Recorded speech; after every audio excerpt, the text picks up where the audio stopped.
इमरान खान का दौर सियासी महाज आराई से इबारत रहा।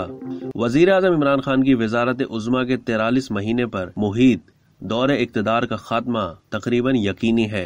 इनका सियासी हरीफ और पेशरू नवाज शरीफ का दौर इक़्तिदार 50 पुरआशोब महीनों पर मुश्तमिल रहा।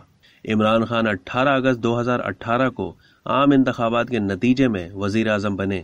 नवाज शरीफ 5 जून 2013 को तीसरी बार मुल्क के वजीर आजम मुंतखब हुए थे।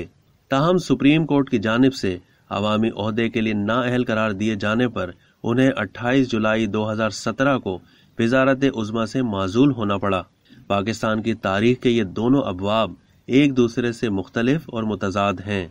नवाज शरीफ को हटाने के लिए मुहिम उनके इक़्तिदार में आने के 1 साल बाद ही शुरू हुई थी, जब इमरान खान की तहरीक इंसाफ और ताहिरुल कादरी की पाकिस्तान अवामी तहरीक ने लाहौर से इस्लामाबाद की जानिब लॉन्ग मार्च किया था और डी चौक पर 126 दिन तक धरना भी दिया था।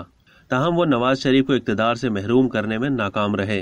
ताहम पनामा पेपर लीक्स के इंकशाफात नवाज शरीफ को ले डूबे और सुप्रीम कोर्ट ने उन्हें अवामी ओहदे के लिए नाअहल करार दे दिया। इसी की बुनियाद पर करप्शन के मुकदमात कायम हुए। अब तक के लिए इतना ही। मजीद मालूमात के लिए डेली जंग के यूट्यूब चैनल को सब्सक्राइब करना ना भूलिए और फेसबुक के पेज को भी लाइक करना ना भूलिए।